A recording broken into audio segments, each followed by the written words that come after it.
as in we all work hard, but sometimes you feel like the momentum is with you, like the universe is being kind enough to you to give you something, and you have to take it with both your hands and make the most of it.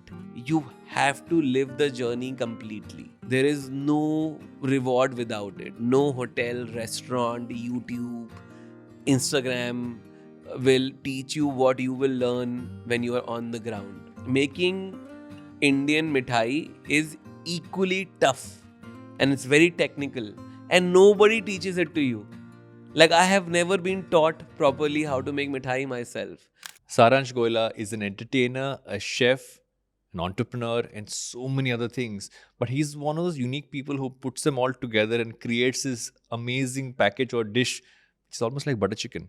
And he's my guest today on Take a Pause. And if we're going to that chat, I want to make sure you hit subscribe and smash the bell icon. Go straight to my chat with Saransh Goila.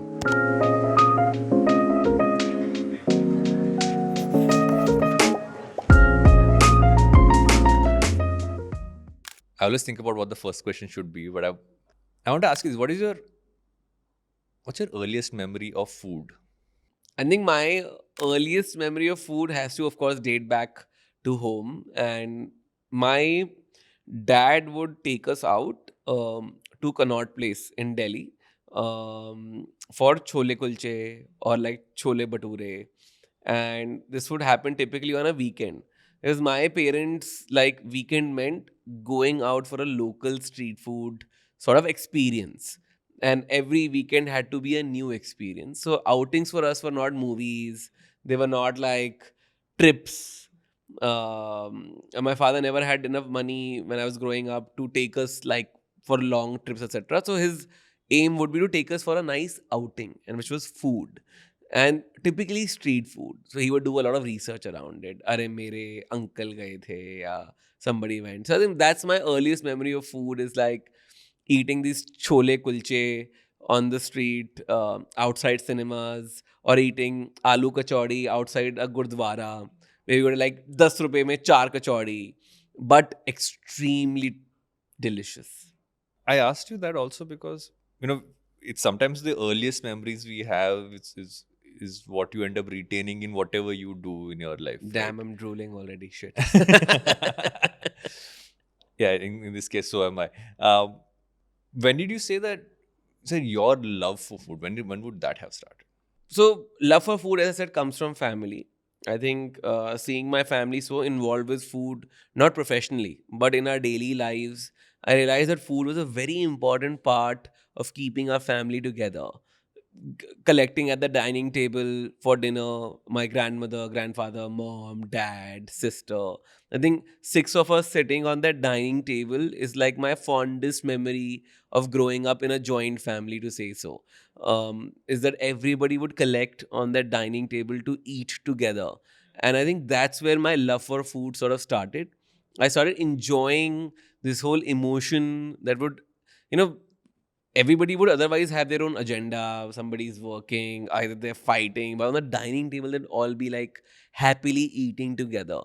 And that whole joy of discussing what's for lunch, breakfast, dinner today Yeah, was like a topic yeah, in our household. yeah. So, which meant that, and I would be very actively involved in that.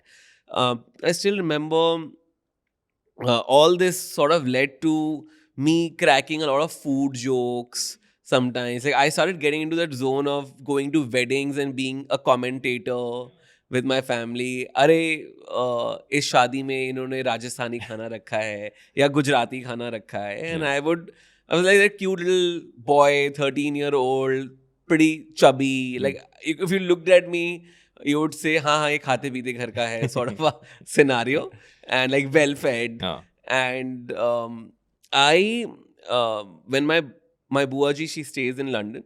She was traveling to um, Delhi to get her son married, and we were all sort of involved in the wedding. On one of these nights, 30 people were staying at our home.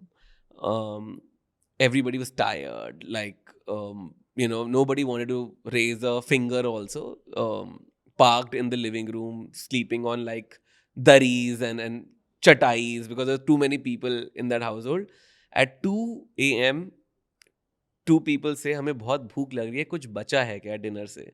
And there was nothing in apart from sweets. Halwai had we had hired a halwai who would come every morning, cook for like 30-40 people. वो शादी का मंडप type लगता है ना, so every day halwai is cooking for 30-40 people. Only sweets were there and boiled potato was there in the fridge. I raised my hand very quickly कि मैं बनाता हूँ सबके लिए, मुझे पता है फ्रिज में बॉयल आलू हैं and I'll make आलू के पराठे. And my mom is like giving me this ghostly look that, dude, if he goes, I will have to go and make these parathas. This 13-year-old kid is not going to make these parathas. But I said, नहीं नहीं, mummy नहीं बनाएंगी, मैं ही बनाऊंगा. So my chacha who was getting married, he said, okay, I will go and help him out. My chacha had no clue about how any of these parathas are made. He just offered to help so mom does not have to get up and go to the kitchen. So between him and me, we actually rolled out 25, 26 unshapely aloo parathas, lots of ghee, मतलब जो मिला सब डाला, मसालेदानी खोल के. I told him हाँ इतना मिर्ची डलता होगा, इतना धनिया डलता होगा, इतना अमचूर डालना है, but I knew all the spices because I am a keen observer, so I knew how mom makes it. ये डालती हैं. They were all shocked when we walked in with those 20 parathas or whatever, 25 parathas, and when they were eating it, the joy in on their faces. They could not believe a 13-year-old kid went to the kitchen and he's pulled out aloo parathas.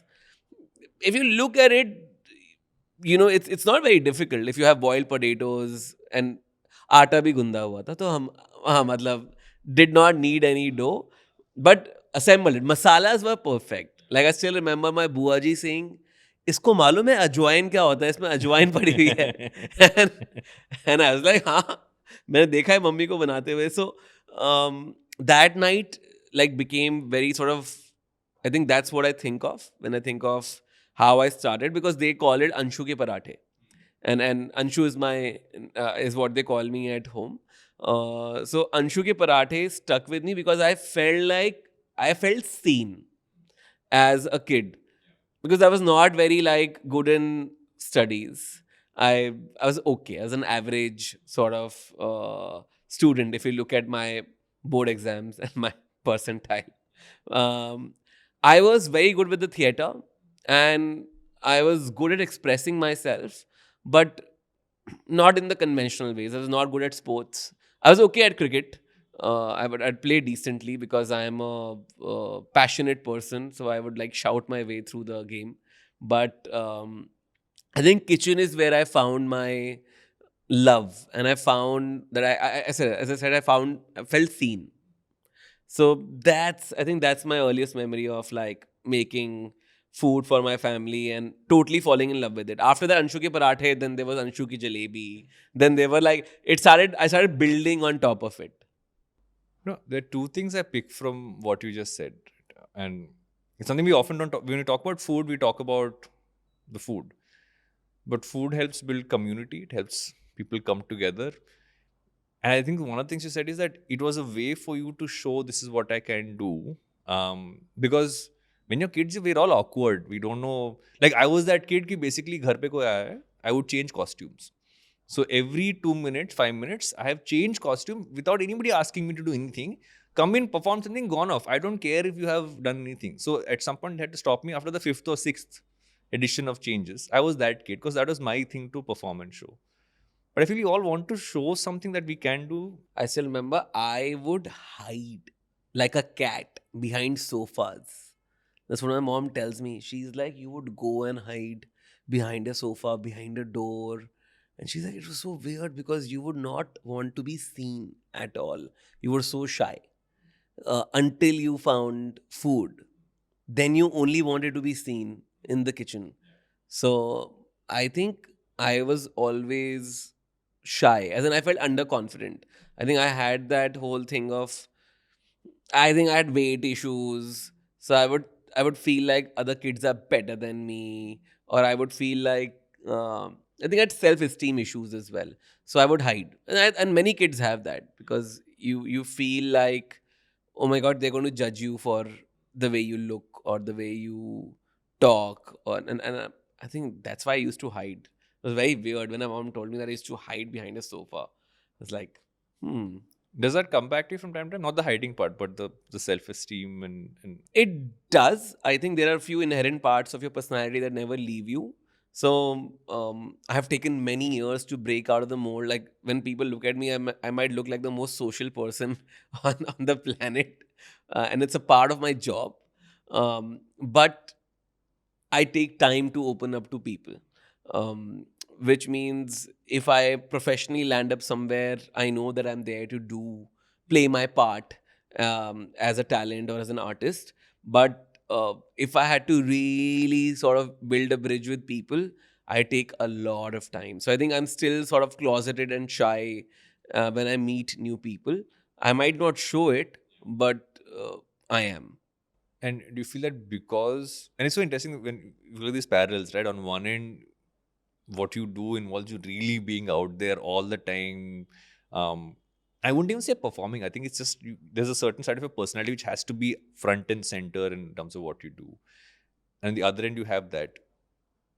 Do you feel, and this is something which I'm always been curious about, is that do you get energy from being in front of people and performing? Do you feel it adds energy to you, or do you feel it drains it from you? That's a great question.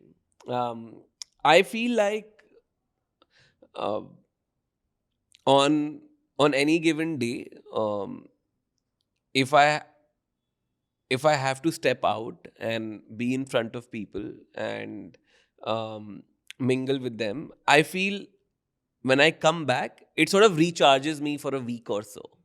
To say so, I can't do it every day of my life, but I feel like that one moment where I get to spend or meet new people who sort of believe in what I'm doing, that really sort of gives me motivation enough to keep going. And yeah, I think I take good energy back. I don't feel like I've spent it. I think I've earned something from Yeah. them. So almost like it's almost like a recharge that you have for a period of time. Absolutely, because and I love doing live events for that very reason. I love doing live cookouts. I like doing food events where I get to meet people because I think again I feel like I'm seen, and I only like to be seen strangely for my professional capability. I don't like to be seen for who I am at home or as a person. What my ideology might be, but professionally I love to exhibit that this is what I am good at or this is what I believe in. So whenever I'm seen for that kind of capability, it really is sort of recharging 100%. Do you think that's a conscious choice you made? Saying, I want to, this is what I am publicly, I want to showcase publicly. The other stuff doesn't have to be, or Not really. In fact, I only noticed this a couple of years back since I've like been dating Divya, and I feel she told me, she's like, you switch. You are two different people. Like she's like, the Saransh I know versus the Saransh that I see on the camera are two different people. And she tells me, and now my friends were telling me that you make instant switches. If you put the camera on you or if you are put onto the stage, you are a whole different person. You are funny, sort of charismatic. You really know how to talk about what you believe in, but you're absolutely the reverse when you are at home. You don't, all these traits I don't exhibit when I am in my home. So I think it's not a conscious call, it just comes to me naturally. And I think that sort of dates back to um, the same attributes that my mom told me, that at home I'm shy in many ways. I keep to myself because I'm sort of in my own thought mostly. But when I'm outside, I become a total extrovert. I was reading some time back about something, and I forget which book that was. So that we all trying to find almost like it's like a shield or a layer that we put in front of us, which is saying it's allowing me to find confidence. Yeah. Um, and it's allowing me to almost put that, so then it's less pressure on you as an individual, because you're saying that this is a part of me which is there, but it's not all of me out there. So you're not every aspect of you has to be fully fine tuned. Yeah, to that rhythm or to that extent. Yeah. Did you naturally move towards saying I want to be someone on camera. I want to be someone. I know you did want to act at one point of time. Yeah, so with acting I feel like if you're in the entertainment industry, no matter which side or which artist you are, you could be in fashion, music, entertainment, comedy, whatever aspect, or food, wha- uh, whatever aspect you pick from any of these art streams, if you are on the camera or if you are out there publicly speaking or performing, you clearly have what it takes to emote, and which is the biggest form of acting, right? If you can emote and you can pull in hundreds of people to like what you have to say or sing or cook, which means you have the gift of the gab, or your art really sings to people. So I really feel like I knew that I have this in me, that I would make for a great performer. First, I used to think that I'll make for a great actor. And then I went to Barry John's acting studio. I trained professionally as an actor. And I had trained to become a chef before that. So I knew what cooking is all about. But when I was at that acting studio, I realized that if you truly had to be an actor, you have to let go of a lot of things about you and your personality and things that you know of. You have to really be sort of naked in front of the mirror and tell yourself that, okay, from today I am nobody. And tomorrow when I wake up, I will be someone. And I think that's my learning of what it truly takes to be an actor. And I realized that I'm not done with my cooking journey, that I will never be naked in front of the mirror, because I will always think of myself as a chef. So that's when I took a conscious call of, okay, I need to live this journey fully till the time I feel fulfilled, and till the time I feel, okay, I am done being a chef, or I have done everything that it takes, or I've spent all my passion for cooking. And then I realized that, but I will still continue to perform in many ways. And that's when I took a call after Barry John's acting studio that, okay, I know what it takes to be on the camera. I got some great feedback from Barry himself. That was the last session that Barry John took directly himself, and now he retired, and now they run the studio on his name.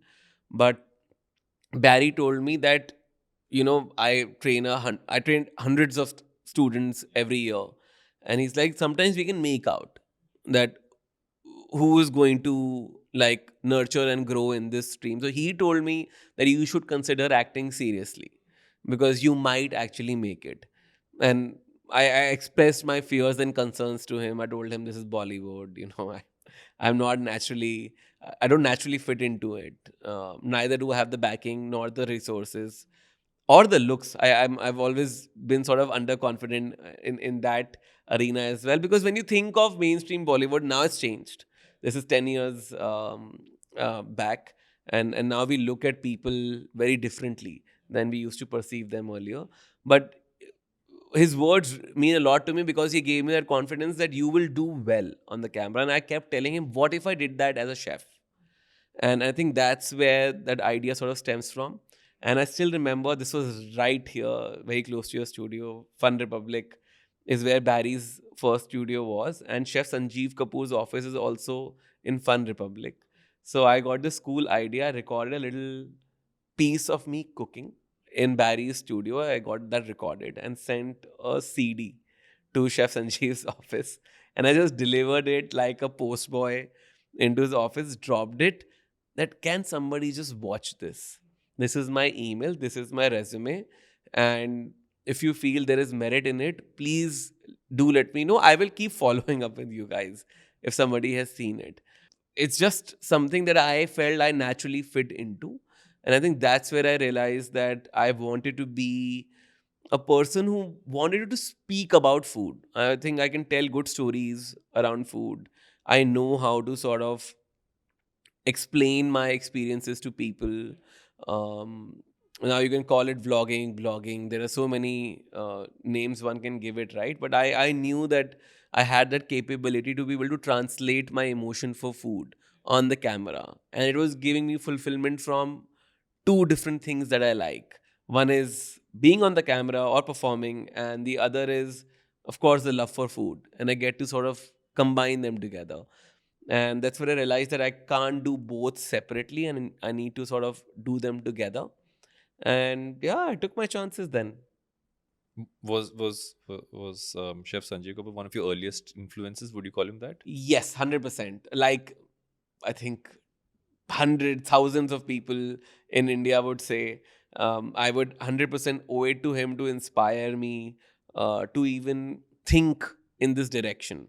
Because when I was as a 13-year-old boy making Anshu ke parathe, the natural uh, angle there was, after having become popular as a kid in the family who cooks, I started watching Sanjeev Kapoor's Khana Khazana. And at that time, everyone was watching it, Everybody, yeah. which meant my mom and grandmother were already there. Families which didn't watch it, yeah. My grandfather also used to watch very, very keenly, and every Sunday he would experiment with chef's recipes. We used to have a book, a family book of Sanjeev Kapoor's recipes. When the first time I got to meet him, I presented him that book. I showed him that these are 100 recipes we collated from your खाना खजाना. मतलब we are true fans, because हम खाते पीते घर के लोग थे ना, तो we are like, ओहो शेफ संजीव कपूर आज आने वाले हैं. So I used to run from my school bus at 2:15, where 2 to 2:30 his खाना खजाना used to come. So मैं घर 2:15 पहुंचता था, because I would always get 10 or 15 minutes late to watch his show. So my grandparents would quickly run me down with what all has happened in today's episode, and last 15 minutes I would catch of his show, and last 10 minutes of Khana Khazana would always be a dessert. So I basically became really fond of Indian desserts because of Chef Sanjeev. At home, every week there was being jalebi being made or gulab jamuns being made from scratch. My mom felt like she was a halwai after a certain point, and she's like, I already have a lot of work, and I anyway sort of manage home meals, weekly meals, and then this boy comes in and he wants me to cook more, because he will not cook, he will just supervise. Because mummy, acha ye kaise karte hain, ye de do. And I still remember she got these 8 or 10 Maggie ketchup bottles, because then we were getting squeezy um, Yeah. bottle free Yeah, with yeah. Maggie के साथ. तो उसमें she would add that jalebi batter and let me pipe jalebis. And I still remember that people who would come to our home, I would make all of them pipe jalebis. So it's such a um, kid thing to do that I now do it as an adult as well. When people come to my home for Diwali parties or Dashera parties, I make them pipe jalebis. Because it's fun. It gets that joy out of you. You feel like, oh my God, it's like a plaything. You can pipe a bundi for all I care, but I think people have fun. And then that's what Chef Sanjeev did for us. Yeah. I have to state this, is that as much as people say that have desserts which are international, nothing in this world can beat a desi dessert in any form. I am that guy who will go to any restaurant saying, Gulab Jamun hai kya? Good gulab jamuns are really, I think it takes a certain kind of artisan to make. We talk about croissant, and we talk about um, all macarons, and we talk about a lot of like good French breads and patisserie and menuiserie, but making Indian mithai is equally tough, and it's very technical, and nobody teaches it to you. Like, I have never been taught properly how to make mithai myself. I've only really learned it from people who actually make it or having observed them. But I feel like that is one of my dreams, is to start a school for mithais where we can document and uh, sort of nurture Indian mithai the way it is supposed to be. And because it is so technical and it only gets handed from generations to generations, no outsiders don't get to learn it. It's remarkable that it's one of those very, very, like, when we talk about Indian cuisine, nobody talks about Indian mithai. Because the assumption is that it's too sweet, and I feel that's the I would say the biggest misconception about Indian sweets is that they're too sweet, because you might have eaten something that was too sweet. It's the balance. The balance, like a good jalebi, if it's well fermented, will always be first tart, and it will always leave that beautiful fermented flavor on your palate and not the chashni flavor. That's the mark of a good jalebi. So, but yeah, we don't get to eat good jalebi. Yeah, this episode's going to be at some point of salivation will be a constant from what I Yeah, gather in this we've episode. gone from parathas to Ah. jalebis now. Yeah. No, I mentioned that also because there is this, when I look at just perception wise, right? When you talk about a chef, the perception always globally was, a sir. India में बावर्ची बोल देते हैं, Hmm. right? Or you go to that, and I think that's changed drastically, obviously, in recent times. But there was always that shift. I remember for me, one of the big shift points globally was actually when you went on MasterChef Australia. Oh yeah. For me, that was like one of those points. This is the global stage, and you've gone there with what is not chicken tikka masala, Yeah. which is terrible. It's the worst thing you can eat in your life. But you went with butter chicken. It was, I think, MasterChef Australia really was groundbreaking for my career in many ways. First was that an Indian chef. Yeah. How did it happen? MasterChef Australia was actually mixed effort from me and my brand manager Kavneet. Basically, I was first being auditioned to be on MasterChef India, but they auditioned me for 2 seasons as a judge, and they told me I was too young. And as like, sure, as in it is what it is. They needed seasoned people, they needed seasoned chefs, and I was I was young, as in I was 27. I won't take any merit away from them. Also, it's a difficult format to crack in India, especially if you're doing for a GEC audience. Exactly. We are sort of the elite crop of the food eating world, which means 2-3% of India can actually afford fine dining. So we look at food very differently, and MasterChef Australia is a byproduct of that. But what it did was it elevated a lot of Indians to travel and eat well, or all Indians who started to travel or get more exposed to global cuisines and cities while they were traveling, they started appreciating the MasterChef Australia journey. It became aspirational. That, oh my God, look at this food. I would like to try this. It was aspirational for me as well, as a chef who was young. In 2010-11, when I started my journey as a food media person, my only dream was to probably crack how can I land as a contestant on MasterChef Australia. I never would have thought in my life that I would land there as a guest judge. So for me too, that was a shocker. And the amount of pressure I had on myself to be a guest judge, because I knew everybody at home was watching. It's like I felt like how cricketers might feel when they go and play offshore in Australia or in Yeah. London. Like people at home are watching you. And like the first criticism I still remember I get for being on MasterChef Australia was that, "Arey butter chicken kyun dikhaya? We could have shown like so much of India." And I get it.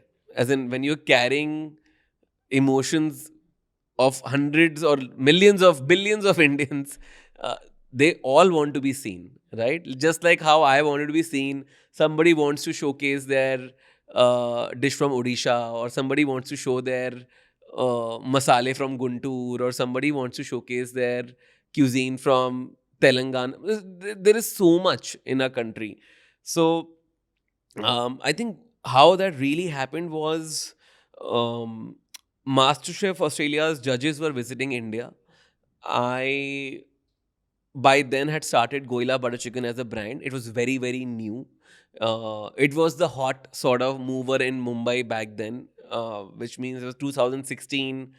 Everybody was talking about Goila Butter Chicken because we became a thing on Twitter and Instagram and Facebook. It was a hashtag that literally blew up because we had people like Priyanka Chopra, Nargis Fakri, Uday Chopra. They were like giving us free branding and publicity.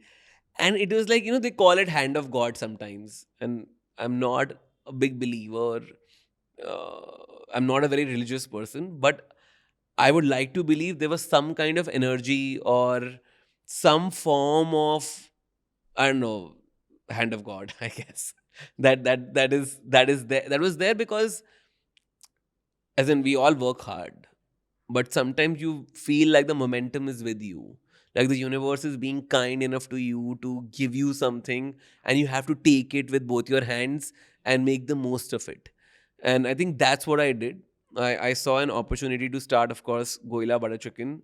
And when Chef George was visiting Mumbai for his first pop-up in the country, um, Kavneet, who's my brand manager, told George that there is this butter chicken that's doing the rounds in Bombay, and because you are doing a pop up in Mumbai, you should try it out. And he didn't have enough time to move around in the city to eat. He wanted things to be delivered to him. Yeah. So she said he'd be perfect because Yeah. he does deliveries. Yeah. And he said, but I don't like butter chicken.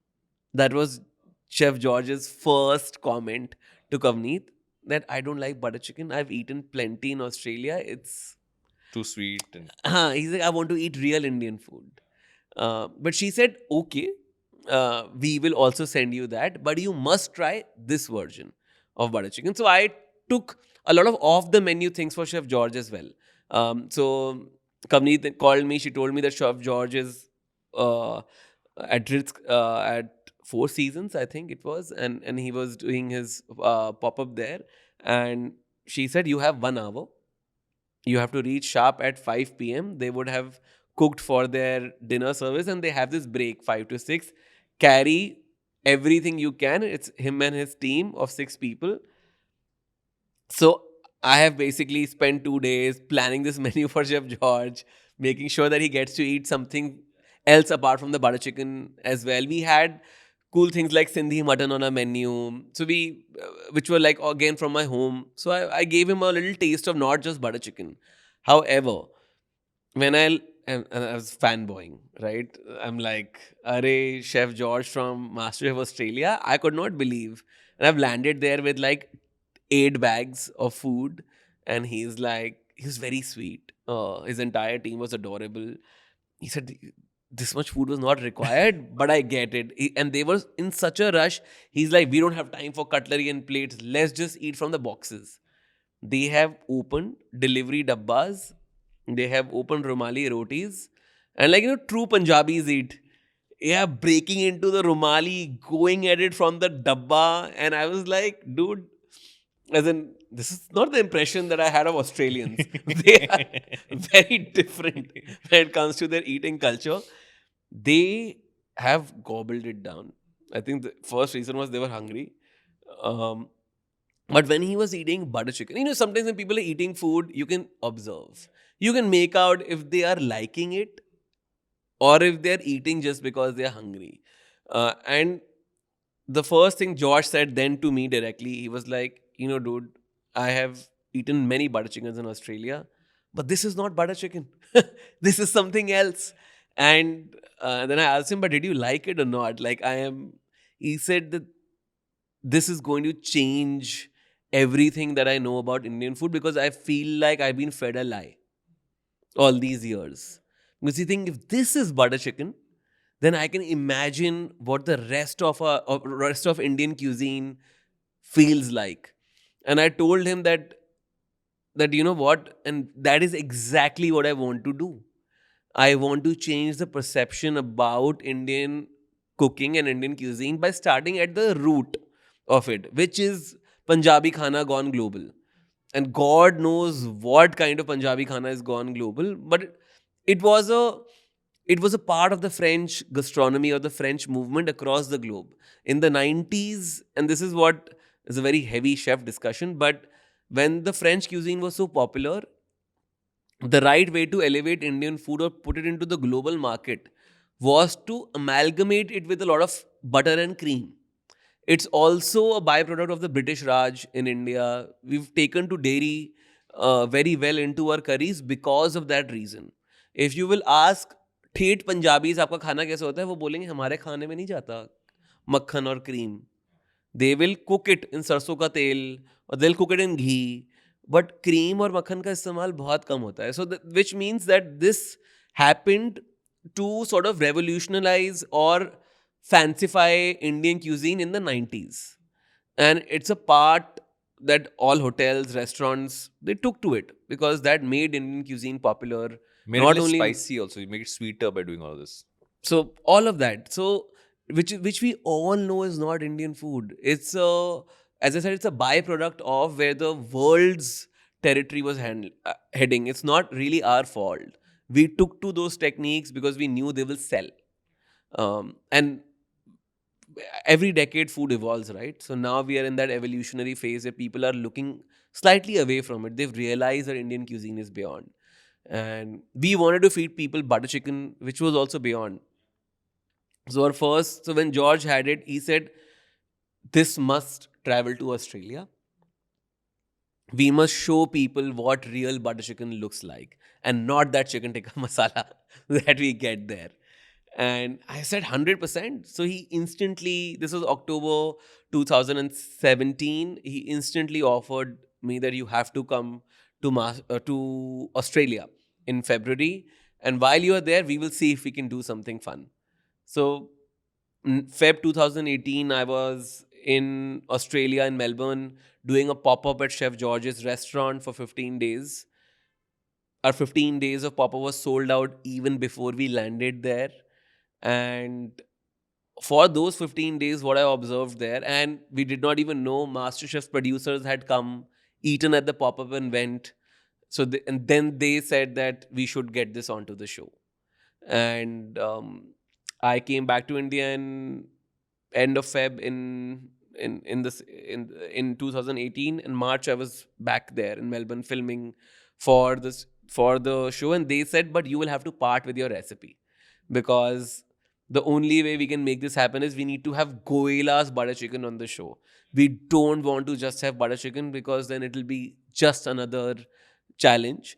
And I said, so be it. I'm like, it's a recipe that I've not created to keep with me or safeguard with me. My only intention of ever having created this recipe is for people to savor it. Now, whether they will eat it from my restaurant or they will cook it at home, I don't care.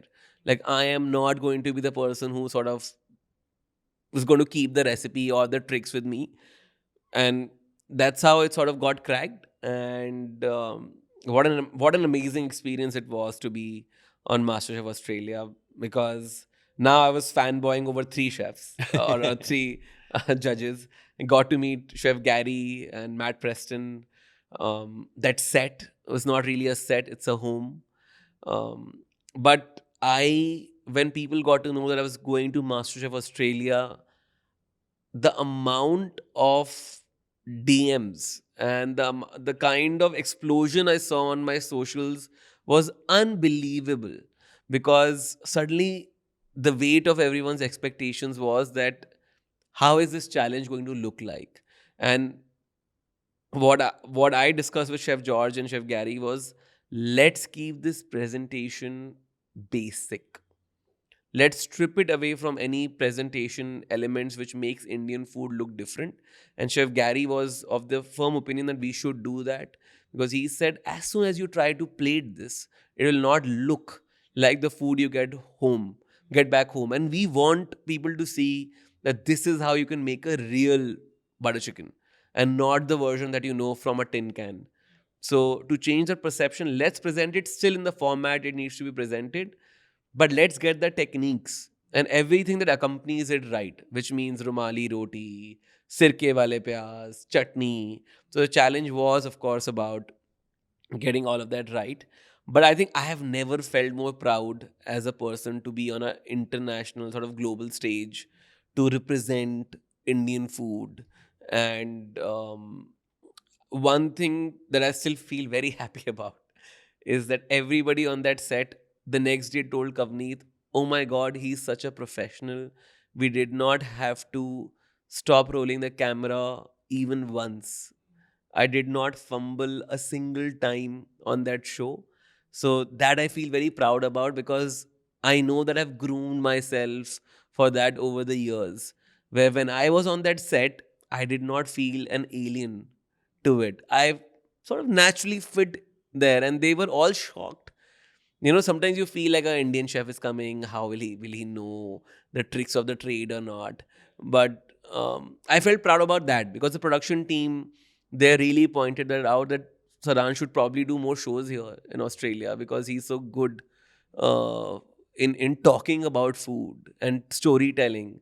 And I think that's what it takes to really build entertainment. I think I'm 100% sure there are more talented chefs than I am out there.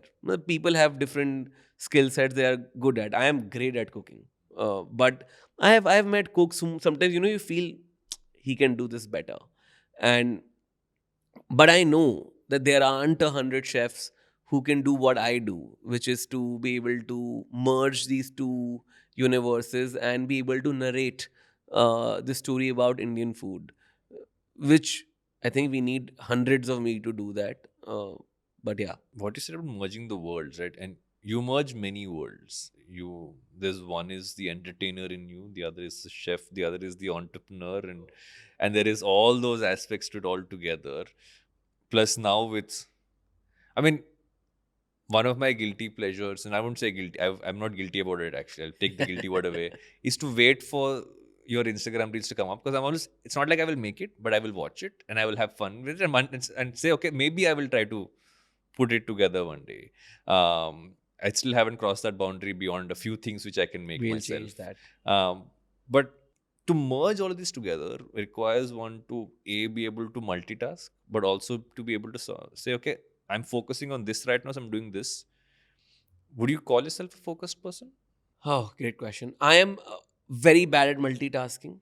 It might sound strange coming from a person who's trying to do so many things. So I am that I'm person. terrible at it too. So I am that person who will focus on one thing, uh, complete that, and then move to the next project or the next thing that I am doing. So if in the same day I have to make a reel, take calls from Goila Butter Chicken, and be active digitally and think about content, I would not be able to do it. I know people who are able to do it. Like I know Chef Sanjeev Kapoor does it. He is able to like multitask. Really, on his fingertips, I've seen him working, but I'm not able to do it, and it's not my style of working. So what's really worked well for me is to schedule my time where I give myself days in a month. If I had to break my sort of calendar in a month, I would properly give myself. Sometimes they merge on some certain occasions. I'm not able to avoid merging of two different things, but I practically divide my calendar into 7 days for content creation, 7 days for Goila Butter Chicken kitchen visits, 7 days for business planning, and 7 days for doing collaborations or doing events.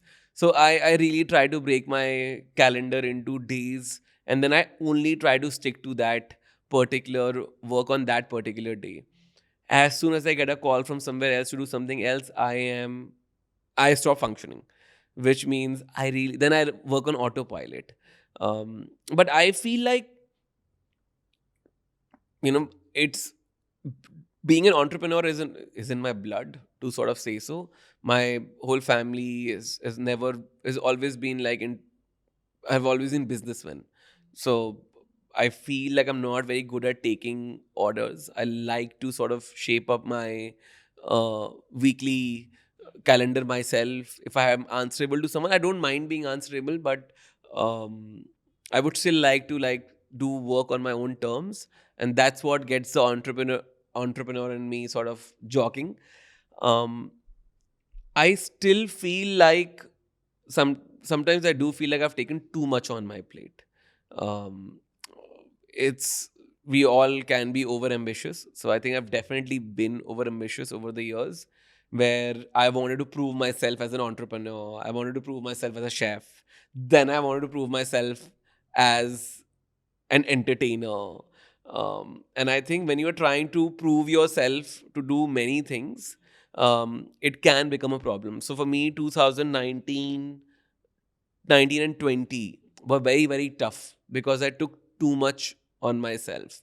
Like, I was one foot in the entrepreneurial journey and one foot in being the chef on TV or content creator sort of journey. And I feel it's extremely difficult to juggle both of them.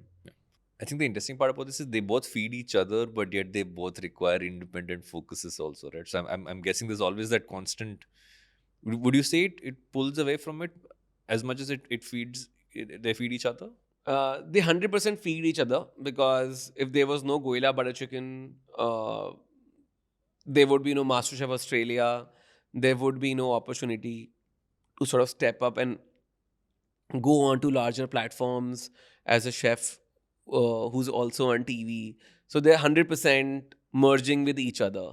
Um, when people talk about hustling, and I think that's what it is, you might not like the fact that you are stepping into two boats, but that's what hustle is. I believe. Like, on some days I might really wake up saying कि मैंने क्या किया है अपने साथ, like, why would I do this to myself, and being self aware about it as well, because from the outside it all looks incredible. I run a popular cloud kitchen brand, great, I'm seen on TV shows, yes, I was on MasterChef Australia, but I have also realized that I spent the most of my 20s, which is late 20s, 25 to 30, just working my ass off. And I have not really taken the time to appreciate things I have done, because you're constantly setting another milestone for yourself. And once you are on that bandwagon, it's very, very difficult to jump out of it.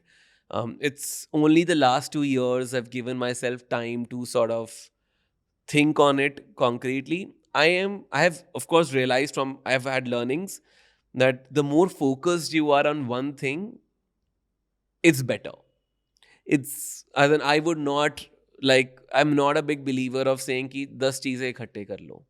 I would recommend anyone who's listening to sort of um, take one thing at a time and nurture it fully, and then move on to do something else. That would be the right approach, which I feel is now working very well for me. So as in the last few years, you start to take kind of pull back from it. Do you also feel that a lot of it was also FOMO? You also turned around and said, Yes. opportunities are there. How can I not do it? Yes, 100%. I think for me, because Goila Butter Chicken sort of took over my life and it was doing so well, and I had to give it more time as an entrepreneur and as a businessman. My opportunities on television or content opportunities, I had to start saying no to. Earlier, it was FOMO, so I kept saying yes to each and everything that came up to me. I'm like, TV show karna hai, haan, 15 din I'll come for a shoot. And then 15 days of backlog at GBC is like, Goila Butter Chicken is GBC, so is like unbelievable. Because then I'm struggling literally to sort of pull on time. I'm canceling meetings, not showing up on events, and it leads you into a loop of things where you keep saying yes and you keep falling back into the loop. So only, I think it was all FOMO, because I saw chefs around me doing so well. I also saw the digital sort of age coming into light, chefs erupting everywhere, content like, suddenly there were so much more talent coming into the industry. So you have the fear of also missing out, of course. You feel like, oh my God, what if this show that I used to do goes to someone else? But I wanted to be known as this traveling chef. What if somebody else is known like that? So all of that comes to you because you have so many boxes to check. Um, but I learned to let go of those boxes, and it has really helped me. I think that's also a part of growing up. You learn to prioritize and put things into boxes, and some things you leave for later. That, sure, what is my priority right now? Let's complete that and let's move on. It's also about the fact that just because you're saying no to it today doesn't mean you can't say yes to it down the line. And I think you make an important point on that front, right? Is that everything at the same time, you also won't enjoy anything then. Yeah. As I said, 2019 and 2020, I enjoyed nothing. This pre-pandemic, post MasterChef, in fact, because there was so much pressure on me to do everything. I think post MasterChef for 2 years, I did not enjoy a single thing that I did because I was just functioning like a bot. I would show up at work. I would show up in my kitchens for GBC. I would show up on shoots, but I would just show up everywhere. But I was not there mentally. And I think for any creator or artist, that is the most important thing. You have to be there present mentally, otherwise, you will lose your mind. Because that is what's really functioning, keeping you functioning, right? If you're going to create a new recipe, or if you're going to be funny and quirky on your shows, and if you want to be like look the part, anything that you want to do has to come from within, right? Any creation has to stem from within. I don't think so I created anything in those 2 years. I was just like, sure, I will come and do it. And so when you look at yourself today, do you feel that you're on the almost like you found, okay, this is the balance for me? Do you see you getting yourself towards that? I am in a much better space, 100%, because I let go of the FOMO of. It's also FOMO of being. Actually, I forgot to mention that it's fame. It's what attracts you is the being famous part, and I feel like it's very attractive. But once you make your peace with it, the other side is much more beautiful, because suddenly your art becomes more important to you versus the reward. And I was hunting for the reward, especially after MasterChef, because it's suddenly you are everybody's giving you more attention, and then you're seeking more reward out of it. I think that's really helped me. I've stopped looking for what's on the other side, started enjoying again what I used to enjoy, which is a process of cooking, the emotion around food. So that's really helped me. The fact that I've been able to prioritize, that I know that Goila Butter Chicken needs me to be there as an entrepreneur for X amount of hours in a month. So I made my peace with it. And now I keep 5 days a month for myself, because entrepreneurs don't do that for some strange reason. They forget that they need to get weekends or Yeah. whatever weekday if you want to Yeah. take. In my industry, it's difficult to take weekends. But I started doing that. I consciously give myself 5 to 6 days a month, which are my break days. No, and I say now no to, I have said no to so many big opportunities, which I I I don't feel really bad about saying no to them anymore. At that time I did, but now I don't, because ultimately I am a much happier person and sorted and sane person than I would have been otherwise. So this approach really works for me, that I know that I need to give, let's say, 15 to 17 days to Goila Butter Chicken. So those 15 to 17 days will be there no matter what goes in my life. And the entertainer in me has taken a little backseat, because both are equally fulfilling. Which means that yes, I might like to be the my core personality is to be Saransh Goila, the chef entertainer, but I know that I have created something that will live probably beyond I do. So I feel that I'm responsible to nurture it to a certain extent where it does not need me. Hopefully, there's a day when Goila Butter Chicken does not need Goila anymore and can function on its own, and I can carry on with my creator journey. But I think any successful person in this world will tell you is that you have to live the journey completely. There is no reward without it, which means the biggest businessmen in the world, or chefs, or anyone who's created something that lives on longer than they do, they spend certain amount of time dedicating it to it, whether they liked it or not. And I think that's sort of the Japanese way of working. Like sushi people make sushi their entire lives. And why people spend so much time nurturing something is that it's like having a kid. No, you have to give that kid few years of your life fully. Unless you nurture him or her for those, and I don't have a kid, but I feel like that's how it would be. Maybe you can tell me It is. about It is. It's that. definitely like that. Yeah. So unless you give them like 8 or 10 years of your life, they might not turn out like the humans we want them to, or they might not find the right calling in this world. So I feel like any business you start requires that, and that's I have learned that the hard way. I used to think, अरे brand बना दिया, master chef पे चले गए, 2-3 outlet से खाना अच्छा जा रहा है, it's all good. But that's not how any business works. Like there is so much more that goes into it. But yeah, so 100% in a much better space by sort of charting my calendar and prioritizing what is relevant. And now I give myself 3-year goals. So 3 years I'm going to focus on this. Then I'm going to shift my focus here. So I've become slightly more planned and organized.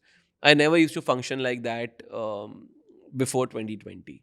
Then the pandemic gave me time to sort of help me organize.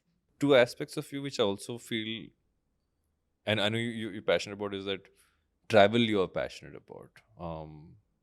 Do you plan travel around food? Is that Yes, at least 4 to 6 trips a year for me are planned around food, travel and food.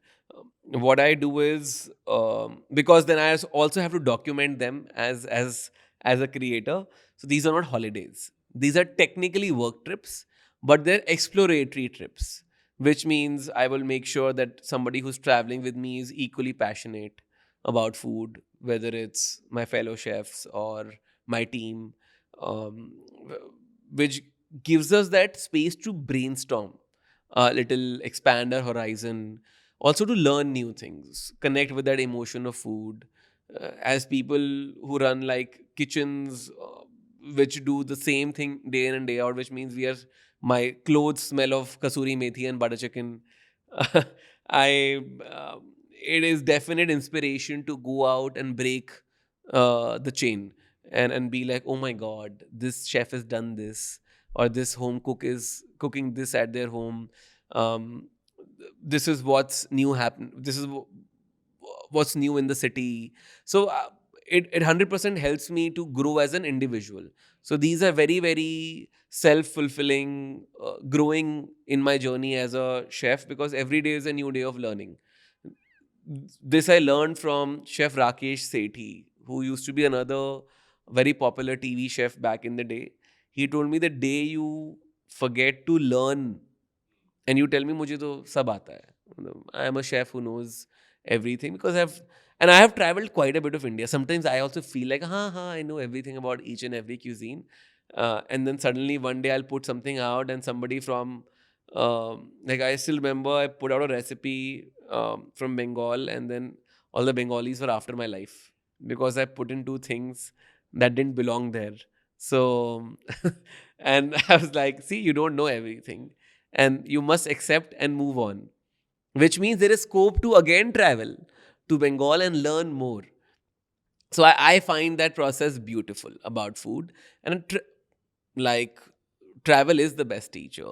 And like the legend Anthony Bourdain once said, that travel leaves distinct scars on you, and the most beautiful kind of scars, because they shape up stories that you will tell when you grow older. And there is no way around it. No hotel, restaurant, YouTube, Instagram will teach you what you will learn when you are on the ground, right? When you are sitting um, in a canteen or a dhaba and breaking into a bread, or eating that curry right there, smelling the ambience, looking at people chit chatting with each other, or observing the posters on the wall. Um, Nothing will teach you more about food than that moment would. So, it any person who loves food in this world has to travel. That is the only way to learn. So I was never I wasn't a foodie for a large part of my life. Then I met my wife Pooja, and Pooja's a foodie. So I feel one of our strongest early bonds and continues to be is that we plan our travel around what we're going to eat. Because we also had a few trips where we went to places which had food which we didn't like at all. And once you go to like countries, and it's like a country with food you don't like, then you're like, what's करेंगे क्या यहाँ पर? So let's look for other cuisines. And but what you said about just seeing the environment people are eating, it's always made, I always wonder why do shadi ka videographers shoot Yeah. people eating? Because you are inherently catching them at when they're visually in the worst. And this is like, and forget that South Indian shadi ka videography is even worse, because then it's like a whole different Yeah, dude. It's space like, happening. And I'm like, that guy's got that white light there and he's yeah. shooting. And I'm like, why are you doing this? But there is, I think we're at our almost like our base level When as you are humans when you're eating. eating.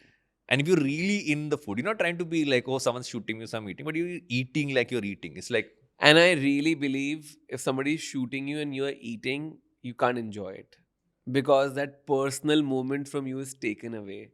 So chefs trying to taste their own food on the camera is quite a myth, I feel. I also do that, but it's just not the same. it's as like it- trying to eat biryani with a spoon. I'm like, yeah, what? yeah. It's because you really want to go for it, and if once you feel seen on that moment, you don't want to be seen. You just want to be kept to yourself. It's a very, very personal moment. You're right. It's very raw, very engaging. That And you plate also is see like just general cultures as well, right? How there's communities. You go to like different countries, you go to even different states in India, you'll see that how people eat, how they behave. every 200 kilometers in our country, so everything changes. Taste of water, blend of spices. We all make dal, but it's going to be different. We all make rice, but it's going to be different. Um, it is incredible. Also, styles of eating. Because, as you said, some people will only eat rice with their hand. Um, but of course, Indians love to eat with their hands. So, whether it's roti, rice, whatever that is, we like to use our tips. And one thing that's remarkable about India is that hospitality mostly will remain the same.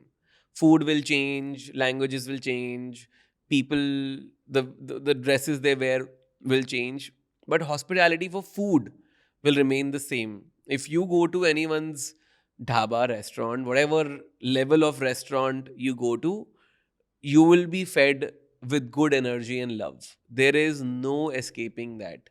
For the 100, so I traveled on this road trip for 100 days where I did 60 cities, 25 states, 20,000 kilometers. Not once in those 100 days did I feel underwhelmed. Even if food was basic or food was not that tasty, but it's the experience surrounding it that made it so special that I never once felt that, oh, I will not come back here again. And I think that's the beautiful part about traveling with food. Um, because sometimes you just meet interesting people, their food might be average, or sometimes you just have a story that you will find on the go. It could be your it could also be um, you just sitting alone in a cafe observing hundreds of people around you eating. Like Vietnam for me was almost that. When we traveled to Vietnam, it was all about food and the way they treat their food. It is incredible. That whole culture of eating, how proper they are, how clean and hygienic, despite being basic eateries, they are. It was really incredible that what food culture in each country can teach you about people there. There's a direct correlation, I feel. And it's also about not about variety, right? It's about it could just be one dish. 100%. Like I still remember, and I've never found the place again because I forget where it was. In Bangalore, when I was there years ago, there used to be one spot where they would make only mutton and chicken biryani. They would make 100 mutton biryanis, so sorry, 100 chicken biryanis and about 200 mutton biryanis a day. Open at 11 a.m., close at 2:30 in the afternoon, Done scenes. sold out. Basically, it was like a hut. There were queues. You sitting there and you eat. And I've only been there once. I could never find it again because I forgot. But for me, that's stuck in my head. Yeah, I Just can because you see. went in there for two things. That was all that was there. These kind of these kind of spaces really remind you of, as in, of what's special about food, which is that you can either, how they say, uh, jack of all trades and master of none. Either you can do that. There's no right or wrong here. But I really get fascinated when I see people doing this single format eatery, and they just do that for their entire lives. I feel like in another life, I would like to do that, where I just wake up, I cook what I like, I feed that to people, and the day gets over there. And next morning, I wake up and I either cook the same thing or something new. I think that's like, sounds like a dream of any chef, but we are very, very greedy. We all always want more. I always ask if all my guests saying, what's the best piece of advice you ever got? But you told me one piece of advice already. What is the if you had to pick one spot where you went to and you ate through that entire journey, which, as much as the other experiences, one that stuck with you, what was that? I think, and I've said this in enough times on shows and interviews, but I would like to repeat myself, because that is the moment that's stuck with me still, which is that we were on Karnal Highway, traveling from and it was the initial leg of our trip in this 100-day journey. Um, we stopped on the highway to eat with a truck driver, whom we saw was cooking all the food inside his truck. He was carrying a small bartans, carrying a mini portable stove to cook his thing on. So his conductor is wahan baith ke cooking. He is driving, and we told him we want to shoot a little with you. Can we like sit and eat with you? We'll cook and we'll document this whole piece.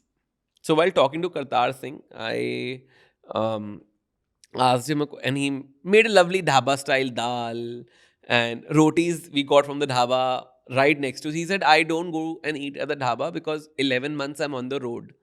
So I can't do like dhabas every day of my life. So we take rotis from there, but sabzi or whatever we buy from the road and we cook.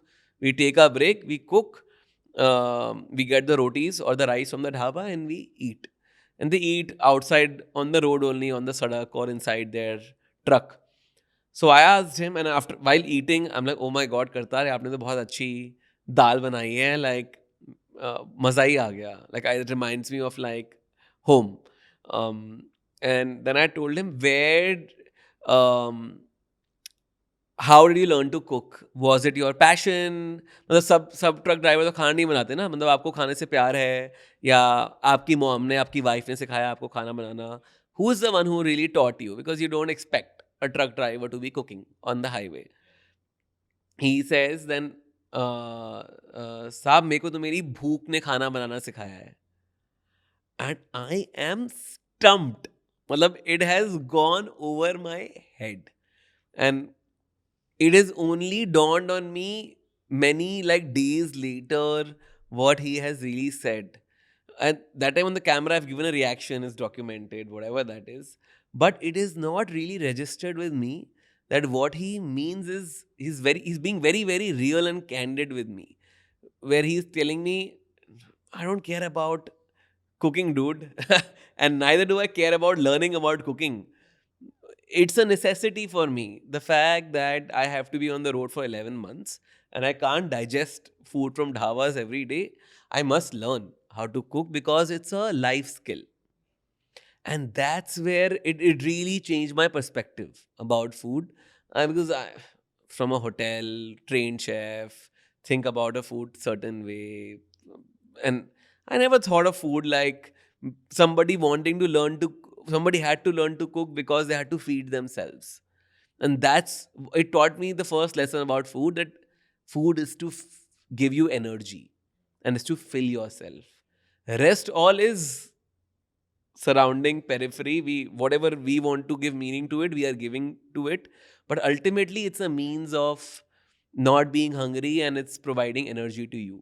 So that is what food really means to most people in the world. And that's where I learned the most valuable lesson of my life. Um, that food will always be a necessity and not a luxury. And I stick to it. So you will never see me opening a fine dining restaurant because I am just not able to get myself to believe in that journey. And there are many people who believe in it. So as I said, there's no right or wrong, but that's my outlook on it. I love the fact that you said it's a life skill, because that is so inherently true and we forget it so often. We forget so often because apparently nobody teaches you how to cook when you're growing up. That's like we all learn to drive. We all learn to do dusting, jhadu, pocha, but none of us really learn to cook. As in, forget the chef side of me. But if I was not going to be a chef, I don't know if my mom would have taught me how to cook. Um, and of course, I'm not going to get into that whole male female uh, sexism that unfortunately exists around food, which is everyone must learn to cook irrespective of their genders. Um, so I struggle to figure that how is it still not like a common thing कि सब लोगों को क्यों खाना बनाना नहीं आता है. It's like bombs. My mom gave me this book when I moved to Bombay, which was the foolproof cookbook for brides, bachelors, and those who hate cooking. And I would say there was an entire period of my early days in Bombay where we survived. Me, Rohit, and a bunch of us were staying together because I was the only one who could make rice. What was terrible dal? We can't call it dal. It was not even dal. It was some watery yellow stuff and whatever else. Primarily because of that one book, which taught me everything from how to boil an egg to boil rice to nothing which I knew. Yeah, I agree. Everybody needs to. You don't have to like cooking. Yeah. So this is But not you a need to know. subject. As in, Kartar does not like cooking, right? Like I got that straight from him. He was like, "No, dude, I don't like cooking. I just need to do it. This dal that you like, great. I have because I've made it so many times. You like it. Is what it is. I, at some point in every conversation, I like to kind of close things up primarily because I feel it always makes people want for more. I think there's enough saliva that has come out with this conversation. We have to have at least a few more of these there. But thank you so much for coming on the show. It's been amazing to have you. Thanks, Varun. I think we've been wanting to do this for a while. Yeah. I'm so happy that I was here and I was able to talk. It's nice. I feel sort of self-inspired again. Happy that could kind of come out.